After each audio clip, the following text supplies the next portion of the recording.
Assembleia de Deus, vem comigo ouvir a palavra de Deus.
No livro de Números, Bemidbar, capítulo de número 13.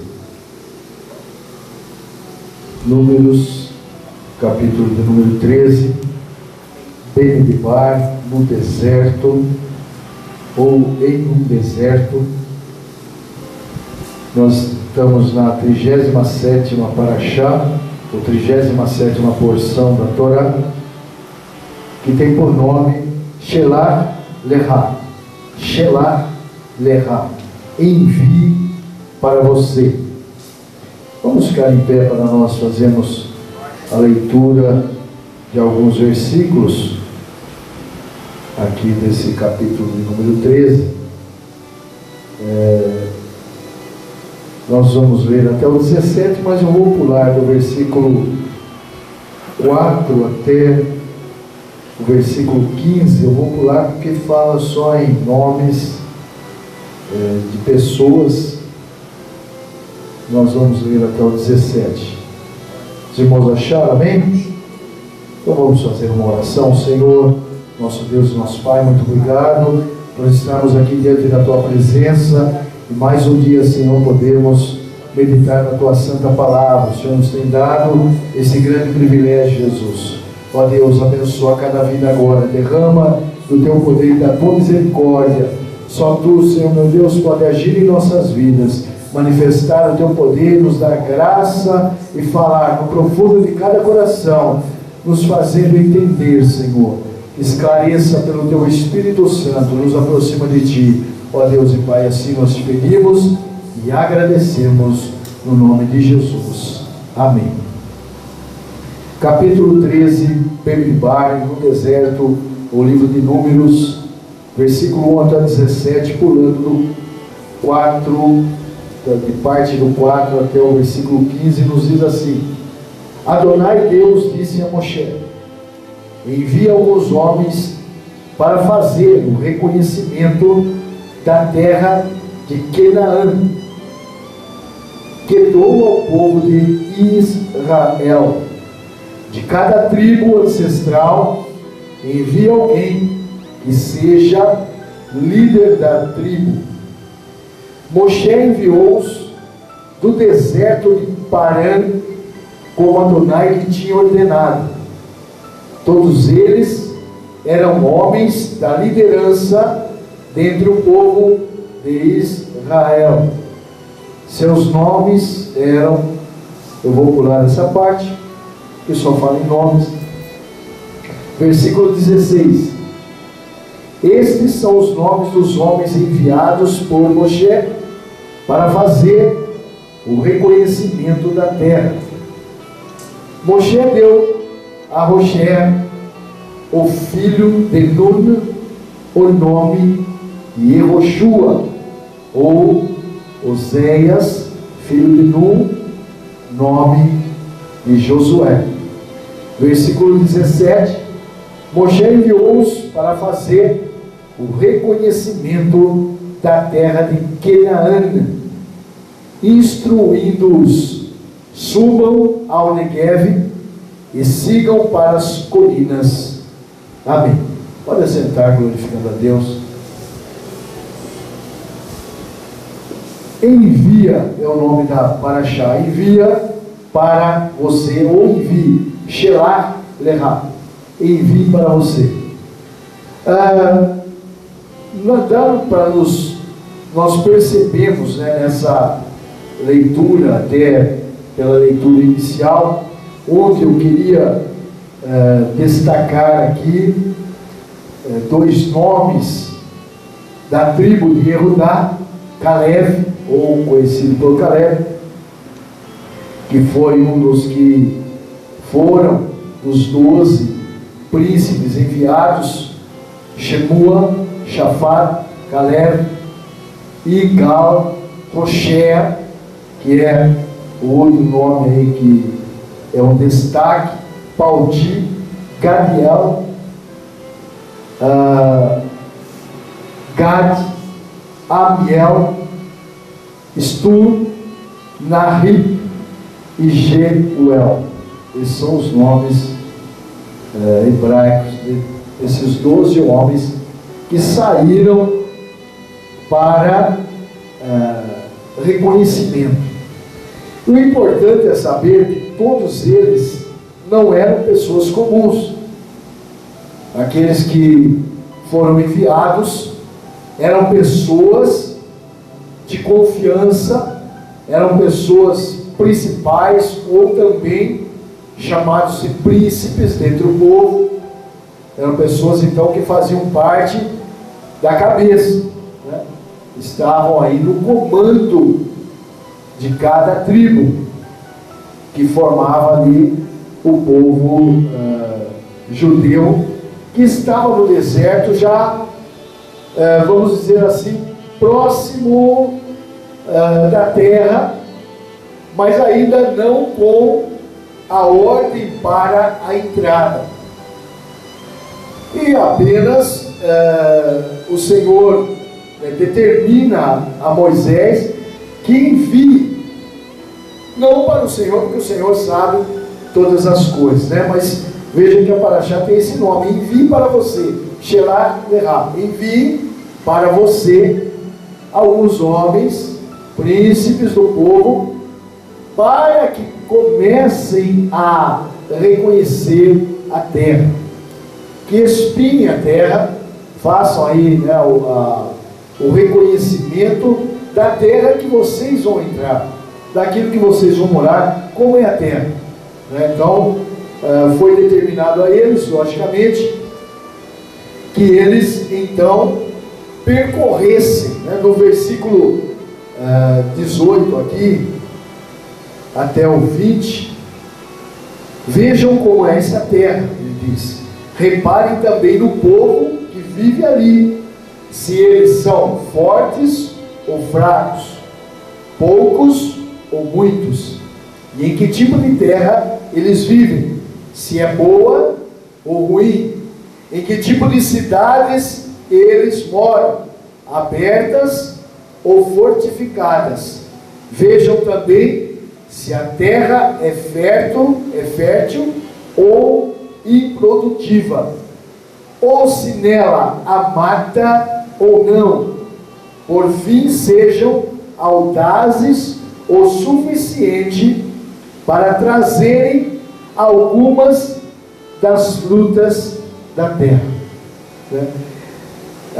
Então veja que a ordem seria para o reconhecimento.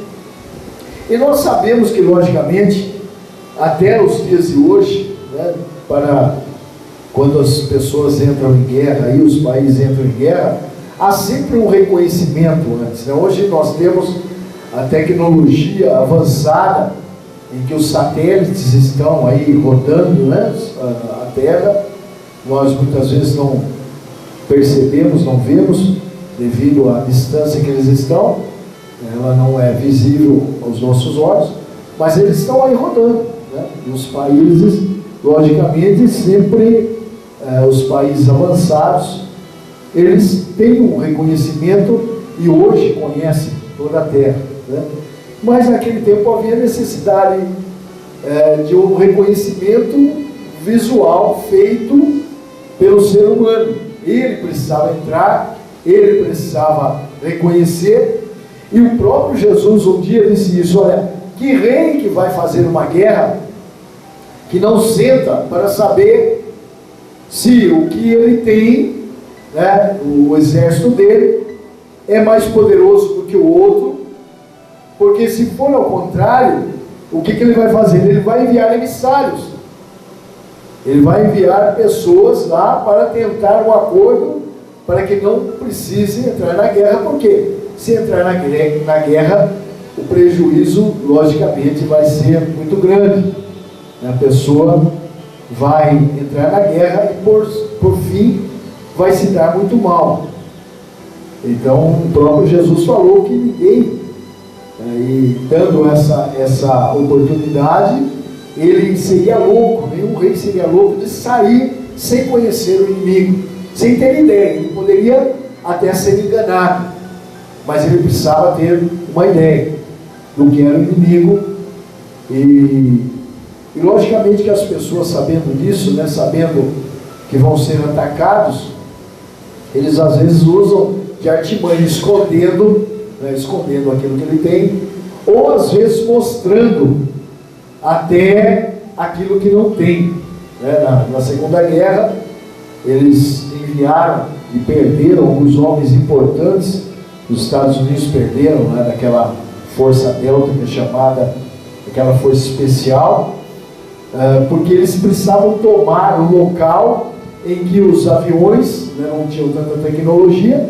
Eles avistaram ali um canhão muito grande que dificultaria a entrada dos navios. Então eles precisavam tomar aquela posição para que os navios pudessem chegar, porque a aparência que tinha de um canhão muito grande, né? Eles construíram um canhão, os alemães construíram um canhão que ia pelo trilho, né? Ele precisava andar pelo trilho, não conseguia andar de rodas, então ia pelo trilho e mandava aí a bomba a 60, 80 quilômetros, né, de distância. Então os navios seriam atingidos antes deles poderem atingir, e perderam homens, né, homens capacitados, homens especiais, da força especial.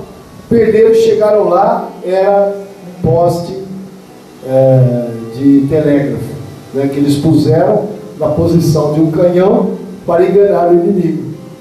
Então os irmãos vejam que sempre há o reconhecimento, e às vezes o reconhecimento, tendo em vista a dificuldade, ele pode nos enganar. E aqueles homens saíram, aqueles espias, e essa palavra no hebraico, a palavra espia no hebraico, ela tem a ver com aquele que pisa mesmo na terra, né? Aquele que vem, a raiz dessa palavra quer dizer aquele que vai pisar na terra para poder saber o que tem, porque o espia precisa chegar.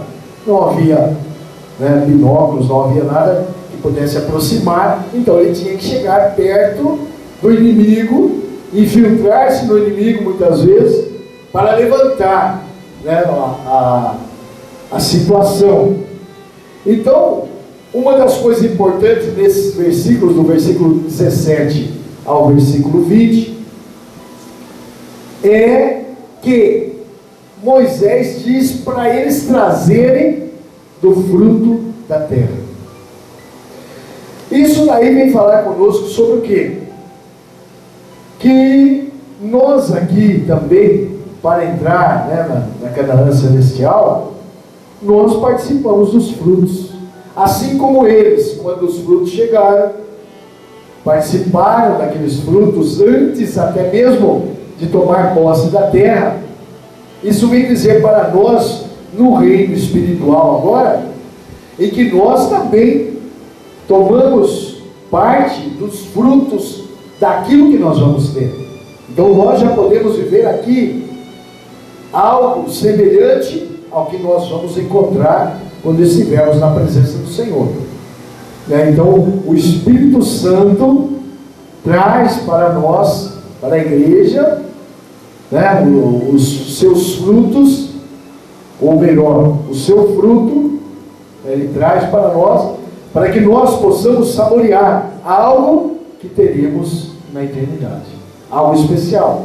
Aqui nós só experimentamos um pouquinho daquilo que nós vamos participar quando chegarmos até lá.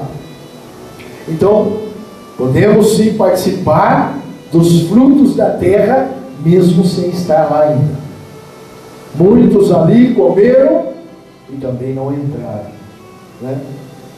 Depois nós vamos ver algo que aconteceu nessa paraxá que vai do capítulo 3, versículo 1 até o capítulo 15 inteiro, que é até o 41, versículo 41 do capítulo 15. Nós vamos ver algo que aconteceu. Então, mesmo comendo dos frutos, não foi isso que deu autorização para que entrasse na terra. Assim mesmo, no reino espiritual agora, mesmo que a pessoa possa participar do fruto do Espírito, não é por isso que ele tem garantido a entrada na eternidade, na Canaã celestial, onde nós caminhamos nesse deserto para entrarmos lá. Então não é isso, mas podemos participar, podemos tomar parte, podemos saborear, podemos perceber como será lá a terra prometida para nós, Dos versículos 25 a 28, nos diz assim: 40 dias depois, mas antes vamos ver algo aqui, sobre o que eles conseguiram, um pouquinho antes aqui, eles chegaram ao vale de Escol, e ali cortaram um galho com um cacho de uvas, que carregaram por meio de uma vara entre dois deles. Pegaram também romãs e figos. Veja bem que o fruto, o cacho de uva, não podia ser carregado por uma pessoa só. Precisou enfiar uma vara entre ele, no meio dele, e dois homens para carregar o cacho de uva. Então, a promessa da terra era muito boa. Mas no versículo 25 ao 28, que está falando da terra que verdadeiramente produzia coisas boas, diz: olha, 40 dias depois eles voltaram e fazeram o reconhecimento da terra e se dirigiram a Moshe, a Arão e a toda a comunidade de Israel em Kadesh. Kadesh vem de uma palavra aí, santo, no deserto de Parã, onde fizeram o relato a eles e a toda a comunidade. Eles mostraram o fruto da terra. Isso foi o que eles contaram: entramos na terra a qual vocês nos enviou, e de fato ela goteja leite e mel. Aqui está o seu fruto. Entretanto, o povo que vive na terra é feroz, e as cidades são fortificadas e muito grandes. Além disso, vimos ali os Anaquim. Amaleque vive na área do Negev. O Riti, o Ibuzi, o Emori vivem nas colinas, e o Kenani vive junto ao mar e ao lado do Iarden, ao lado do Jordão. Então veja, as pessoas, nós precisamos tomar cuidado, porque há uma tendência nossa embora eles precisavam trazer o relatório, né? Mas há uma tendência nossa de olhar mais para as coisas erradas, ou mais para as dificuldades. Aquilo que é facilidade, nós assimilamos e parece que aquilo sobe um pouco, por causa da nossa assimilação. Mas as dificuldades, elas criam em nós uma barreira. Então, quando nos pergunta sobre algo, né, alguém entra no trabalho novo, né, e aí alguém pergunta, gostou? Eu gostei, mas não é fácil, lá tem que trabalhar, né? Lá tem que dar muito duro. Então a pessoa não vê muitas vezes a facilidade, ou agora estar ganhando o salário, ele olha para o quê? Para a dificuldade. A primeira coisa que ele vê é a dificuldade que ele vai enfrentar no serviço, no trabalho. E essa é uma tendência humana. Então, veja, eles disseram, verdadeiramente, a terra manda leite e mel. A notícia que eles trouxeram. Tem lá muitas coisas boas, mas também, olha, tem um povo ruim lá, um povo bravo, né? São cidades fortificadas, dificílimas, né? Eles quiseram dizer, nós não temos. Eles, quando olhavam as cidades fortificadas, as pessoas, né, os anaquins, homens altos, fortes, né, eles olhavam para aquilo que eles tinham, aquilo que eles possuíam e aquilo que eles eram. E nós não podemos, como servos de Deus, olhar para as dificuldades, sim, mas nunca deixamos de confiar no Senhor. O que há necessidade nossa é da confiança no Senhor. Às vezes a igreja, ou a liderança da igreja, pretende fazer algo e tem a fé para aquilo, serve um Deus poderoso, porém o povo começa a olhar para a dificuldade. O povo começa a olhar para a impossibilidade. E aí, muitas vezes, acaba que não recebendo a bênção, né? Ou impedindo, muitas vezes, a bênção de chegar, porque somente olham para a dificuldade. Quando nós lemos ou ouvimos o testemunho do pastor missionário José Santillo, que está na Colômbia, nós vemos quanto foi a dificuldade desde a sua chamada. O Senhor começa a operar milagres na sua vida, mas a dificuldade que ele encontrou com a liderança.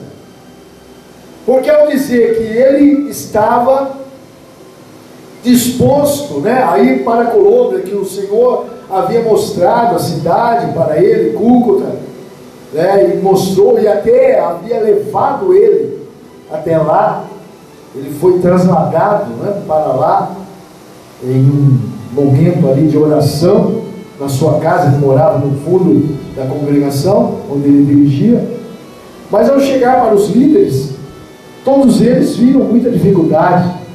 Estava o momento brasileiro, estava passando naquela época, em 72, 73, 74, estava passando por uma dificuldade muito grande, em que muitos missionários que haviam sido enviados, por ter uma emoção somente, e muitas vezes não uma chamada, ou também por não aguentar, não suportar o peso de uma chamada, estavam voltando.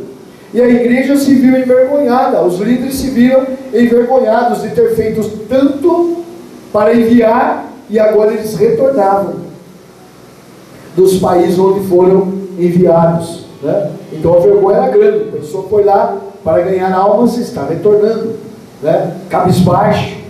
E aí quando ele procura aquela ajuda, eles só viram o quê? As dificuldades. Olha, não vai dar certo, nós não vamos investir em você, não temos como investir. Então há uma tendência para isso, porém ele não foi, né, desistindo da visão que o Senhor deu para ele, da chamada que o Senhor tinha, muito embora as dificuldades foram, os obstáculos foram nascendo pelo caminho, mas ele os ia, né, com os filhos ainda crianças, ainda de 4 anos por aí, com filhos pequenos, ele foi vencendo todas as barreiras, e o Senhor então dava, né, sempre uma vitória para ele depois daquela grande barreira que ele vencia, que parecia impossível, que vinha para dificultar, que vinha para desanimar. Então veja que aqueles homens vieram fazendo o quê? Olha, a terra manda leite e mel, mas tem uma turma lá, não vai ser fácil, nós não temos o exército para isso, nós não temos condições para isso, né? E às vezes nós olhamos só para as dificuldades. Há um projeto do Senhor para as nossas vidas e nós começamos a olhar para a dificuldade e deixamos de fazer algo para o reino de Deus. Não chegamos até lá, não enfrentamos as dificuldades, né? Não lutamos para obter aquilo que o Senhor, o projeto do Senhor cumpra-se em nossa vida. E aí nos versículos 31 e 32, Caleb, né? Ele se levanta no versículo de número 30, ele se levanta, porque dos 12, somente 2, como eu disse, né? Os restantes, Rocher, que é Oséias, né? Para portuguesado, que depois o próprio Moisés mudou seu nome para Yehoshua, que é um nome um pouquinho maior do que Jesus, né, do que Yeshua, mas significa a mesma coisa, né?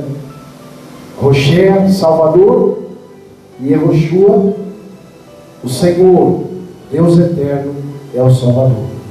Ele mudou o seu nome, né? O pai dele tinha dado, Nuno tinha dado o nome de Salvador para ele, e Moisés falou, não é Salvador, mas quem é Salvador? É o Deus eterno, é o Deus que nos conduziu até aqui. Então, seu nome vai ser Yehoshua, que depois foi reduzido para Yeshua. Então, de Josué passou a ser Jesus, a portuguesada. Yehoshua para Yeshua. E Caleb também, que ele então se levanta naquele momento, porque vejam bem, os príncipes eram pessoas de confiança. Então não eram, como eu disse, pessoas qualquer dentro do povo. Então a sua palavra tinha muito poder. E às vezes acontece isso, que o pastor da igreja, ele quer fazer algo e muitas vezes os liderados, ou aqueles que estão, né, com a responsabilidade de estar ajudando, atrapalham, né, ou querem atrapalhar, ou tentam atrapalhar, né, não seguindo a visão, muitas vezes do líder, né, querem dificultar a visão que o Senhor dá para o líder.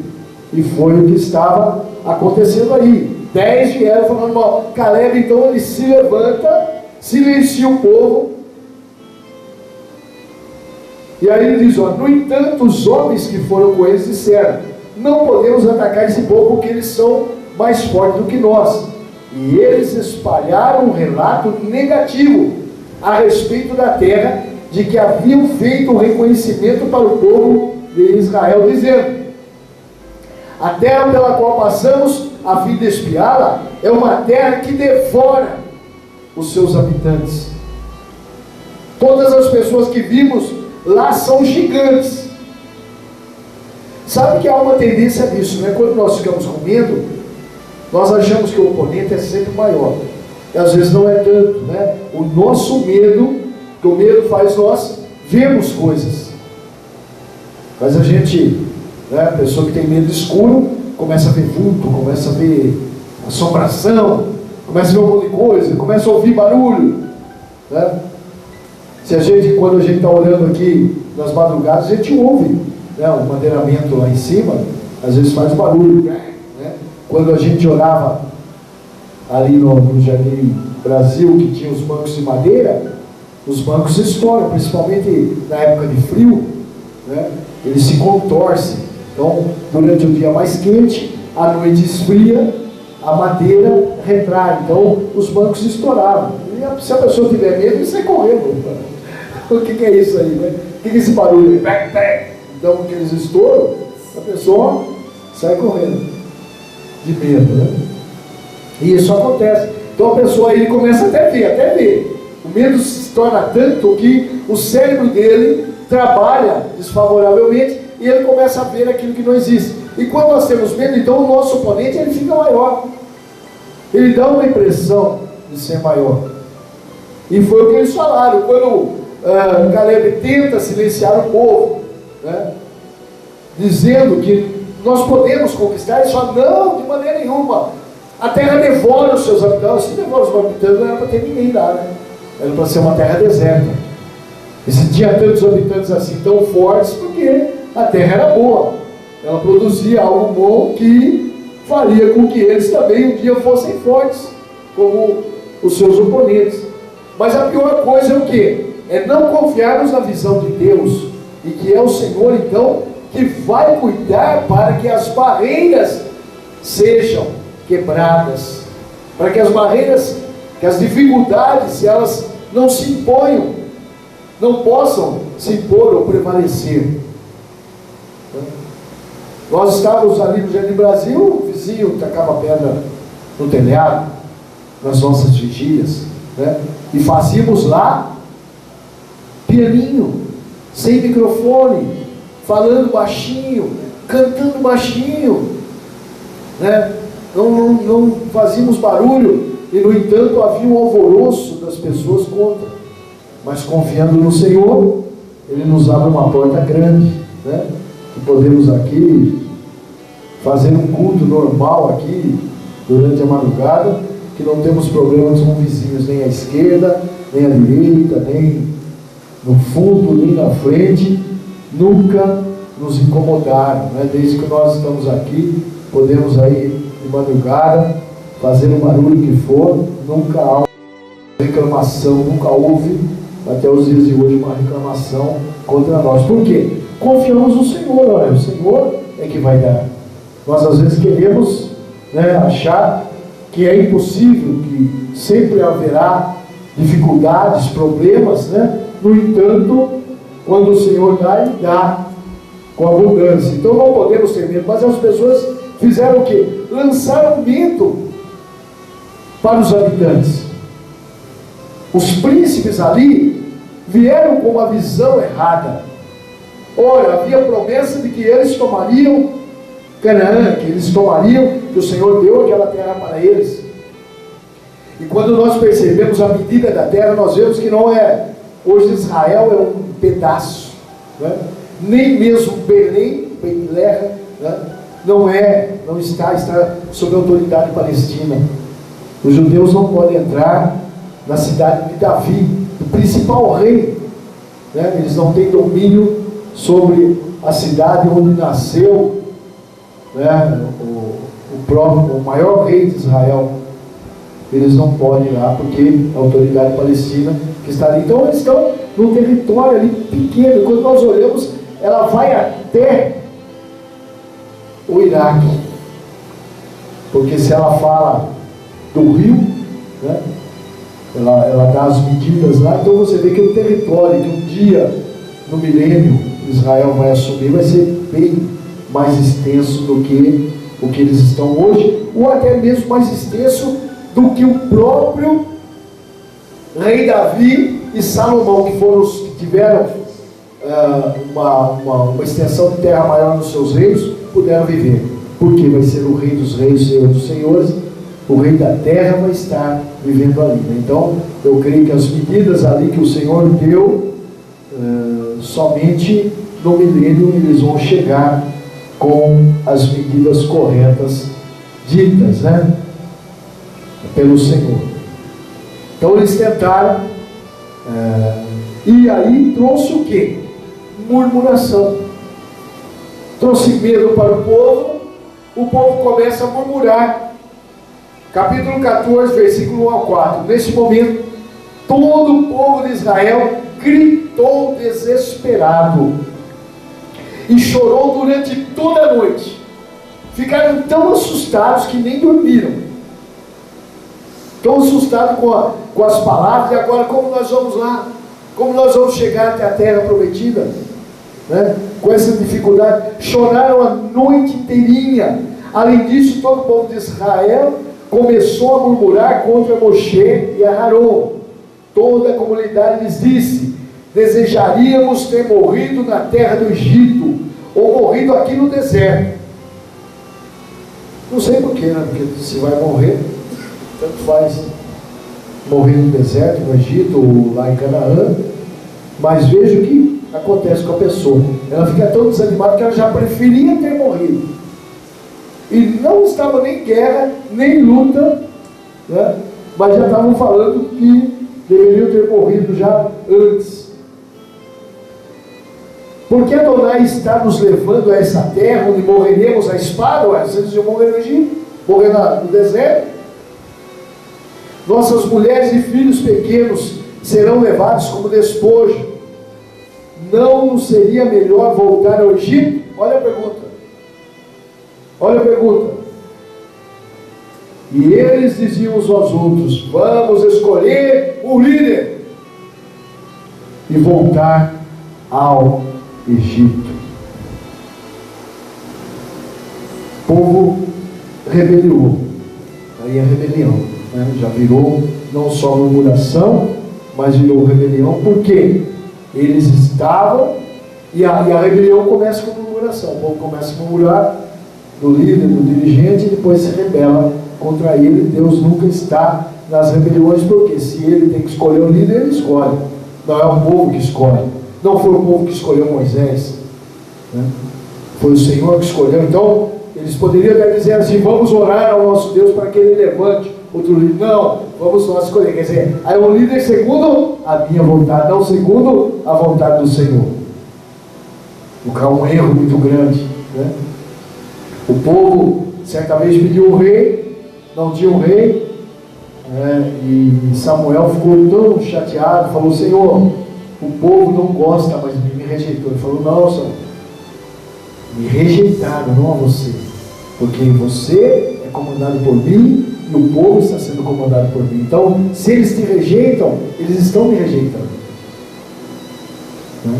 Eu vou dar um rei, tudo bem, segundo a vontade deles, e eles vão ver quanto é bom para tosse, né?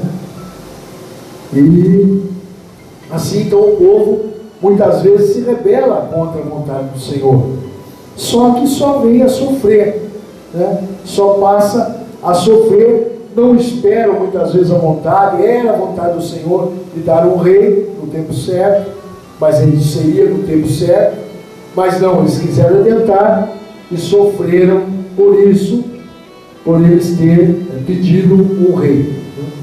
Então eles querem agora escolher um líder para voltar para o Egito. Quer dizer, tudo aquilo que o Senhor fez para eles, todos os milagres que eles viram, nada estava adiantando, e eles queriam voltar. Não acreditaram, murmuraram contra os líderes, né? Tanto o líder espiritual, que no caso era Arão, né? Que era o sacerdote, o sumo sacerdote, como o líder ali da nação, que era Moisés. E falaram: não, nós vamos escolher e esse líder nos leva. Vamos levantar aí um capitão, né, para comandar, e nós voltamos para o Egito e nos entregamos novamente. Quantos acontece isso? Voltando agora para a área espiritual, né? Estão caminhando, as dificuldades chegam na vida das pessoas que servem a Deus, e aí o que acontece? Ele quer voltar para o Egito. A tendência é voltar para o Egito. A tendência não é esperar em Deus, não é confiar no milagre do Senhor, que pode agir nas vidas e o plano dele ser completo. Não, ele quer o que? Voltar para o Egito, retroceder, voltar para o mundo, para o pecado, para a desobediência. Está servindo a Deus, as dificuldades chegam, a primeira coisa é: eu vou voltar para o Egito, vou deixar de seguir esse caminho, né? Não vou mais prosseguir com a igreja. É a primeira coisa que surge nas pessoas, né? Vem a murmuração, depois vem a rebelião. Os versículos 7, 8 e 9.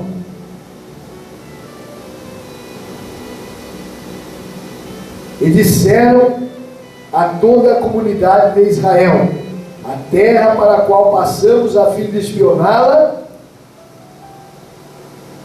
é realmente muito boa. Isso Caleb e Josué.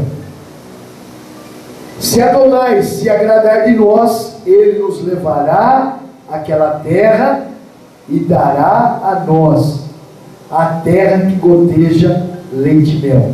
Apenas não se rebelem contra Adonai e não temam o povo que vive na terra, nós o derrotaremos. Isso 2 contra 10, né?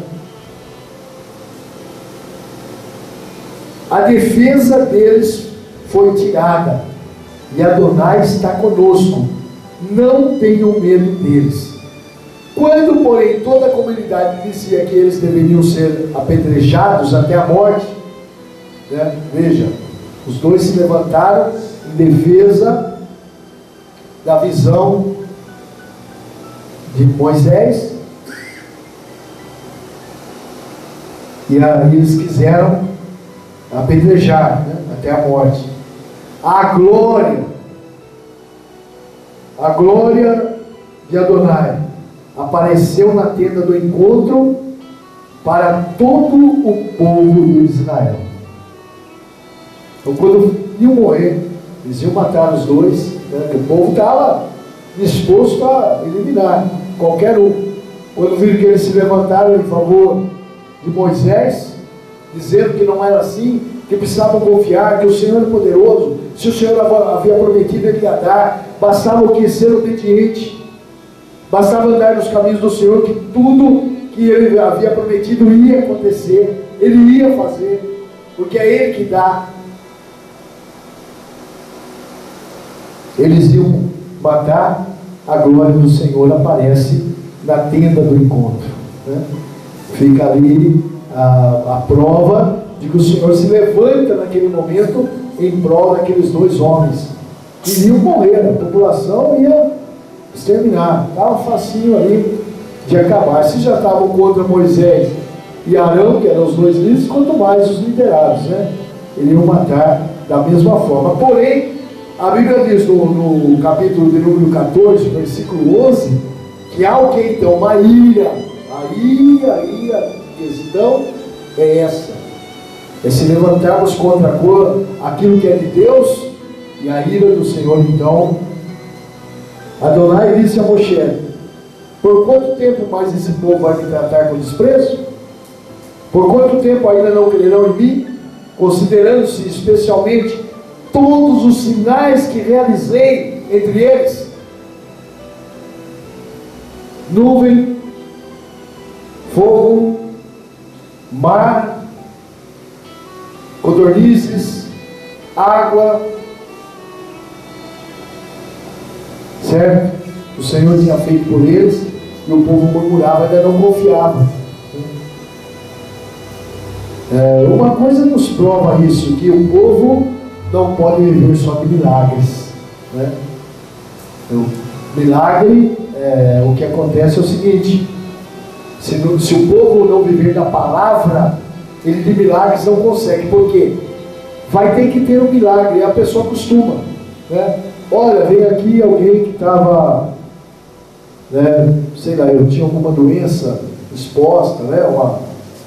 Aquelas doenças que a pessoa sai, pipoca todo. Ah, é curado, ou benção.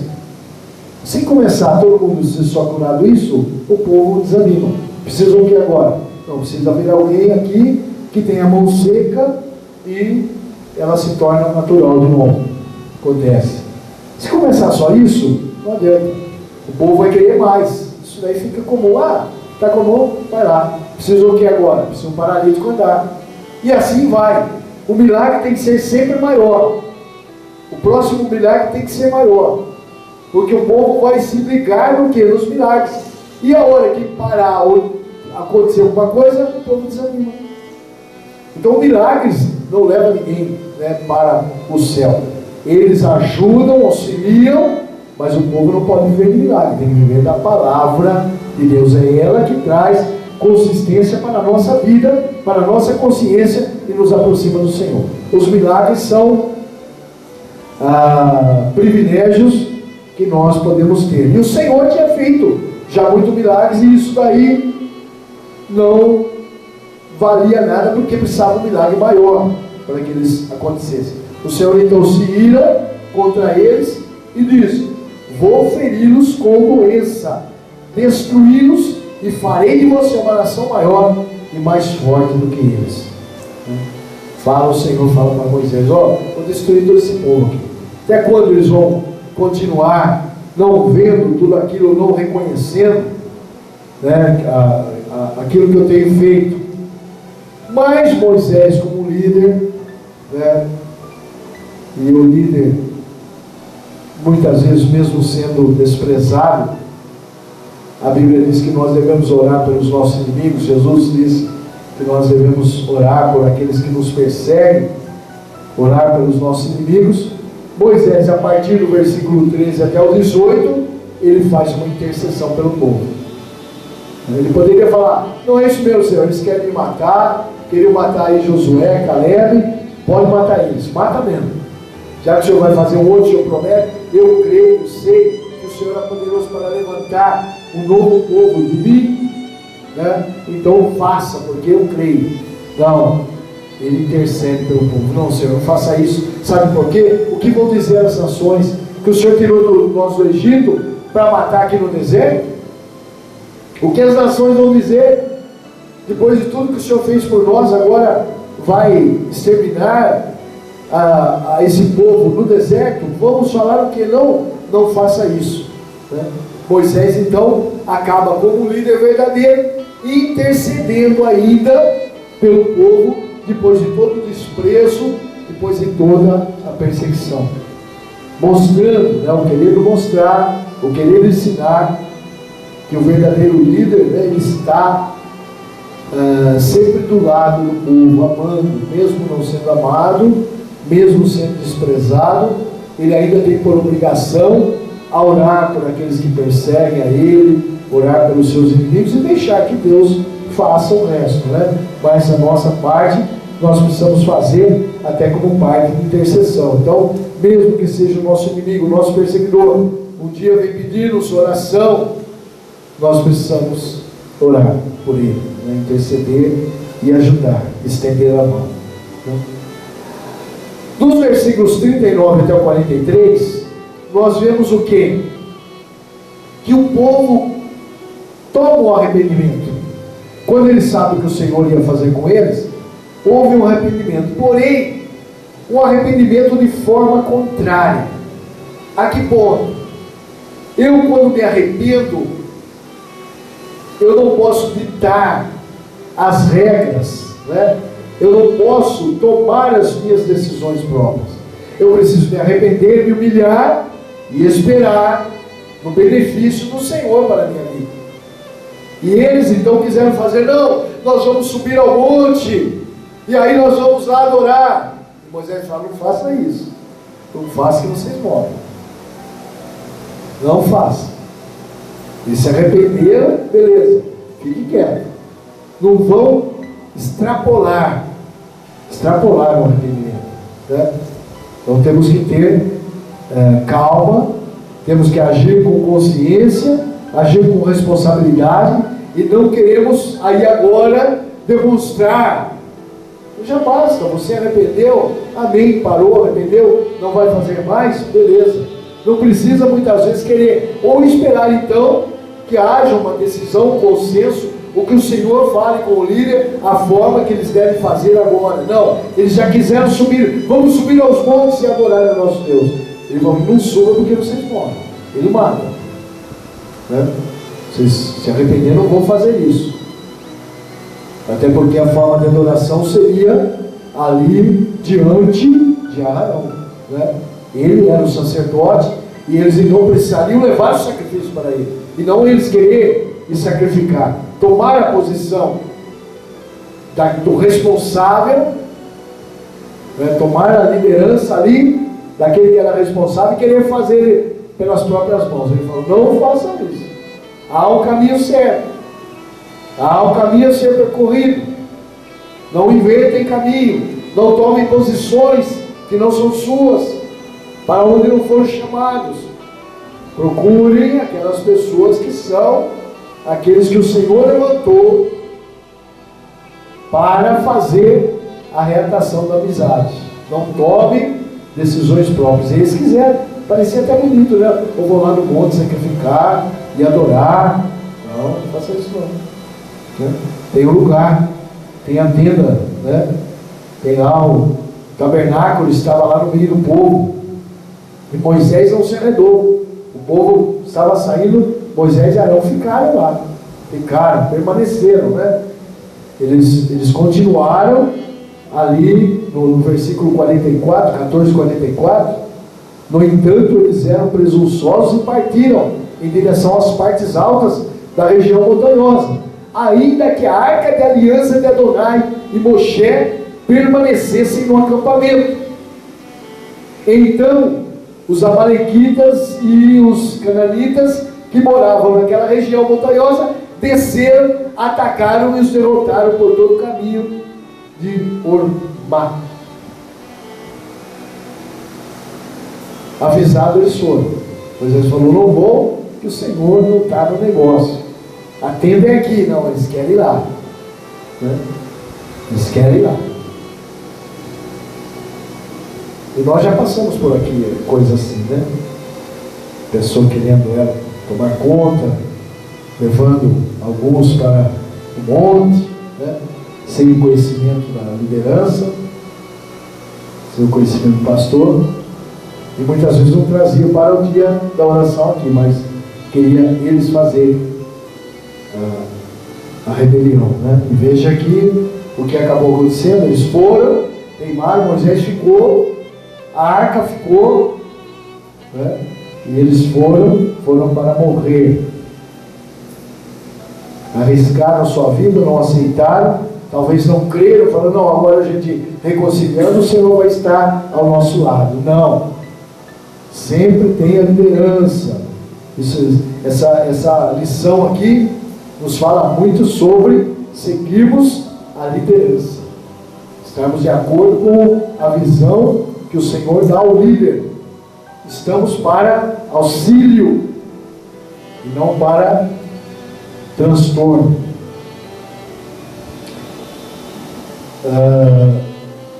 No versículo 15 fala algo um pouquinho fora, né, desse fato, no capítulo 15, melhor dizendo, fala algo sobre,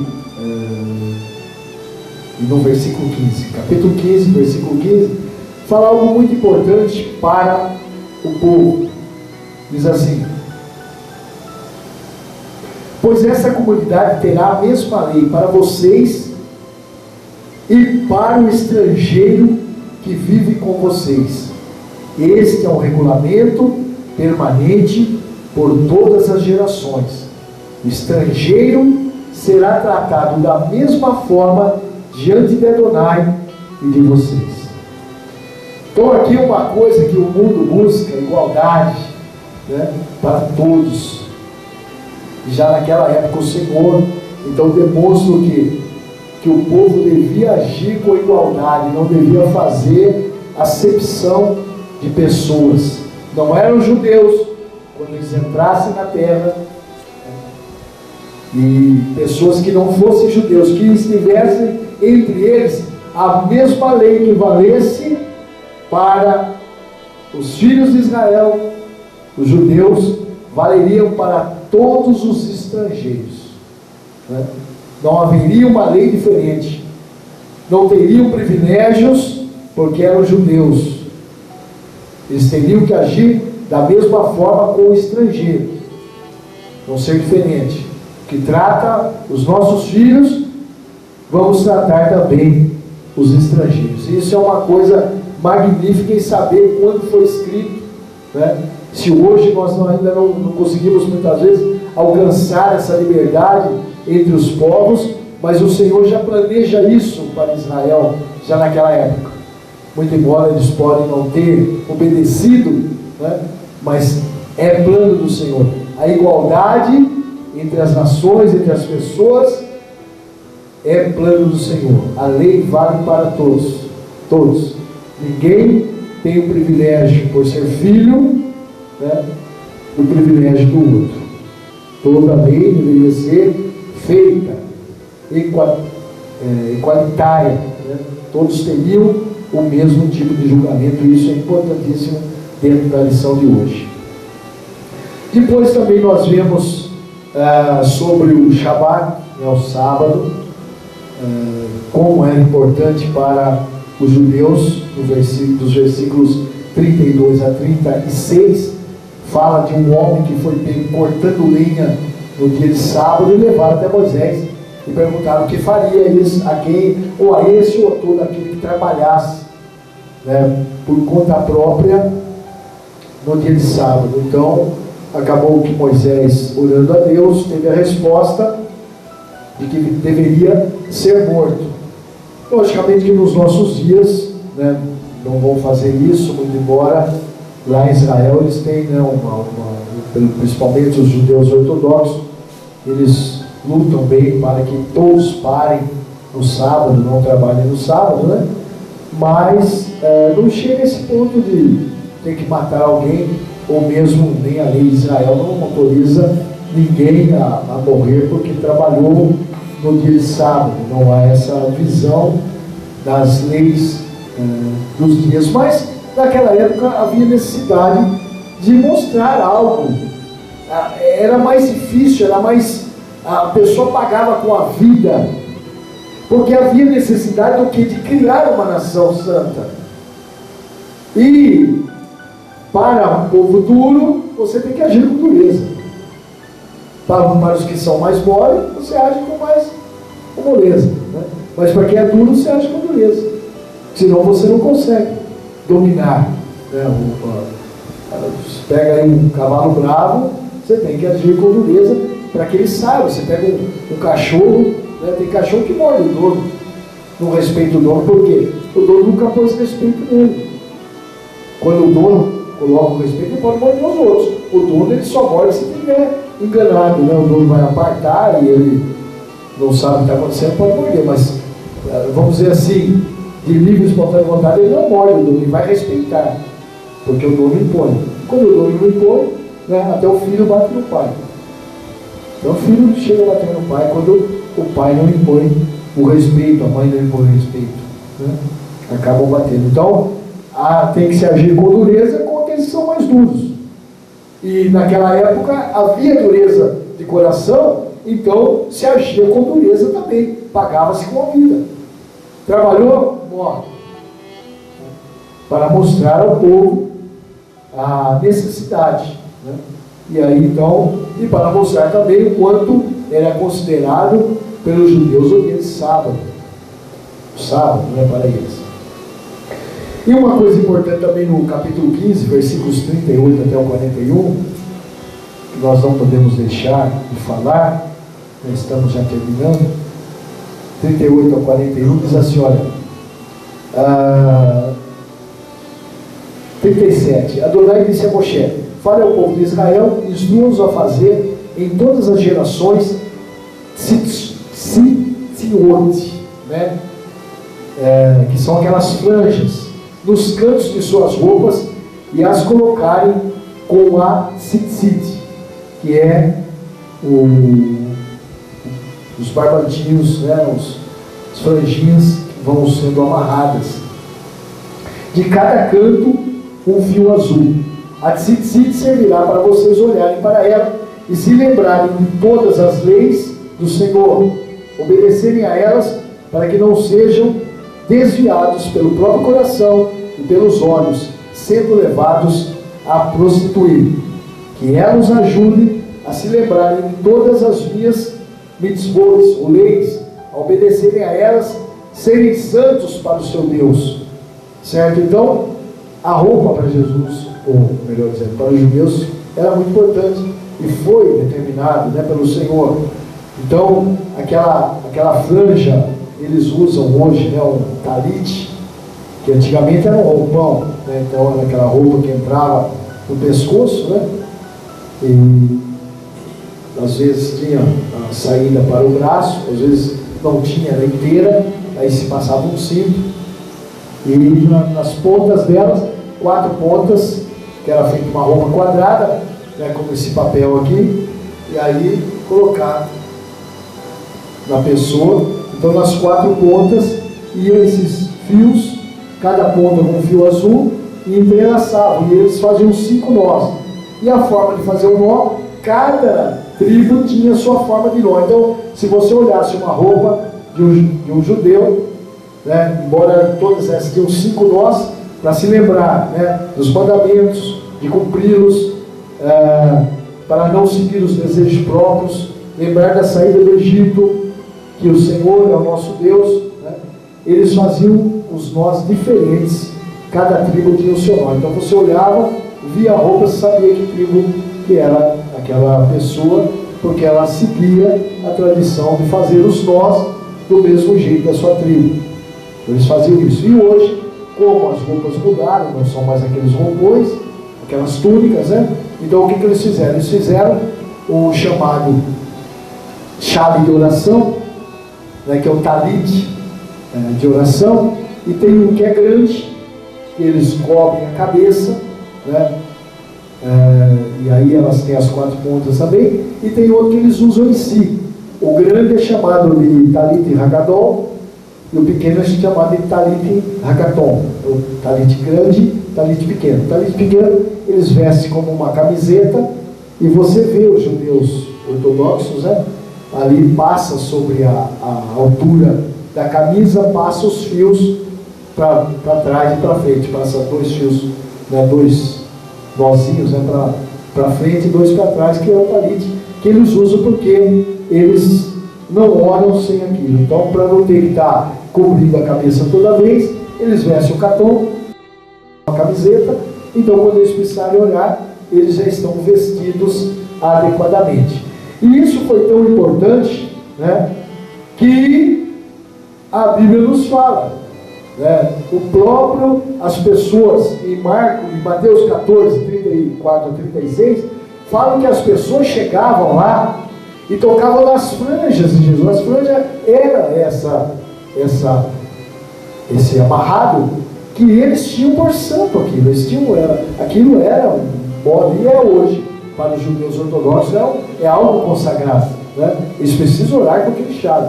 Não pode orar sem estar com o chave, né? E esse então talit, aquelas franjas são poderosas, e a Bíblia nos diz que eles chegavam, não só aquela mulher que chegou, Jesus, e foi curada, mas muitos outros. Mateus 14, 34, 36, depois vocês leem, que fala lá que as pessoas chegavam e tocavam somente nas franjas. Essa é a franja. Eles não tocavam nem na veste, nem no corpo, nem a mulher tocou. Tocava somente na pontinha da vestimenta, né, que saía o fiozinho ali. Tocando, eles eram curados, né? Então, para ver a importância daquilo para o judeu, né? Que havia uma grande importância, e na pessoa de Jesus, então, vestindo a sua vestimenta normal, havia virtude, né, que saía de Jesus e entrava ali por aquela vestimenta, e eles, nessa ordenança do Senhor, que falou que eles precisavam vestir isso em todas as gerações, né, eles precisavam ter essa vestimenta, e isso é importante para Israel, foi importante nos tempos de Jesus também, e para nós deveria ser importante. Infelizmente, não seguimos o que eles falam, mas que o Senhor nos abençoe. A Haftarah de Sherah está em Yehoshua, Josué, capítulo 2, versículo 1 a 24, depois vocês podem ler. E a sugestão da leitura da Brit Hadashah, que é a nova aliança, da Parashah Shelah Lerah, está nos Judeus Messiânicos, Hebreus, capítulo 3, versículos 7 a 9. Não há tempo para nós lermos. Vamos ficar em pé e agradecermos a Deus, né, por tudo o que o Senhor nos falou, sempre sabendo que aquilo que está escrito para o nosso bem foi escrito e nós devemos seguir. Senhor nosso Deus, nosso Pai, muito obrigado por estarmos diante da Tua presença, ó Deus, da graça e vitória, manifesta o Teu poder, nos dá alegria, fala aos nossos corações e opera maravilhas em nosso meio. Abençoa-nos, Senhor Jesus, ficando conosco até o final desta vigília. Abençoa Teu povo, da graça nesta hora, Assim eu peço e agradeço no nome de Jesus. Amém.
Good.